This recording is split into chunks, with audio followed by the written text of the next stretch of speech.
અરે ઓછું નાક પણ અસલી નાક. MDH કાશ્મીરી લાલ મરચાની પાવડર.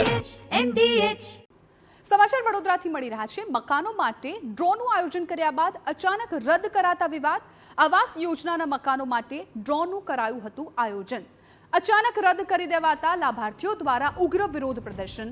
ડ્રો રદ થવાથી વિવાદ વકરતા VMCના એક્ઝિક્યુટિવ ઇજનેરનો દાવો. તમામ 3000 લોકોને ડ્રો રદ કરવા મુદ્દે જાણ કરવામાં આવી હતી. સ્થળ અને સમયમાં ફેરફાર હોવાથી કાર્યક્રમ રદ કરવો પડ્યો. કેટલાક લોકો મેસેજ ચેક કર્યા વગર જ સ્થળ પર પહોંચી ગયા. આવતીકાલે કાર્યક્રમનું આયોજન કરવામાં આવશે.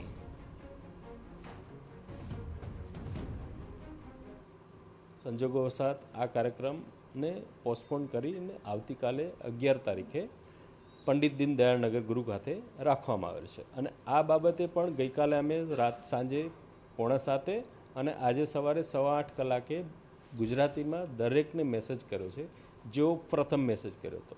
એટલે 3 વખત અમે ગુજરાતીમાં મેસેજ કરી અને જાણ કરી છે.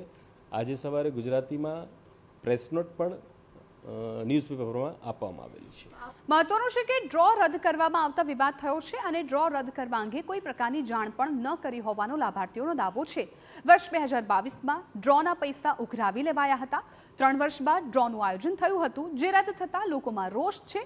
અધૂરામાં પૂર્વ વિભાગના અધિકારીઓ પણ સ્થળે ન આવતા લોકોમાં આક્રોશ જોવા મળ્યો.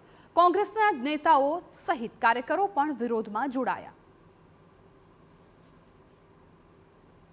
ડ્રો રાખ્યો હતો, આજે તમે એમને ડ્રો રાખ્યો એનો મેસેજ મળ્યો, પણ રદ કર્યો એનો મેસેજ આ લોકોને નથી મળ્યો.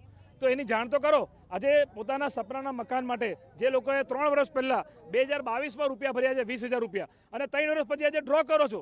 વડોદરા શહેરમાં લગભગ 8,000 કરતાં વધારે લોકો છે જેમને 3 વર્ષ પહેલા પૈસા ભર્યા. તો આજે 20,000 રૂપિયાનું તમે 3 વર્ષનું વ્યાજ ગણો, 8,000 લોકોનું, તો એ વ્યાજ કોણ ખાય છે? કોર્પોરેશન ખાય છે. આ લોકોને તમે ધર્મને ધક્કા ખવડાવવાના, પ્રજા વેરો પણ ભરે અને વેરાનું વર્તન ના મળે અને એ પ્રજાએ ધક્કા ખાવાના. મોટાભાગના બહેનો જે ઘરકામ કરનારા કે નોકરી કરનારા, આજે 500 થી 1000નો દિવસ એમનો પડ્યો છે, તો કાલે ફરી એમને બીજો દિવસ પડશે.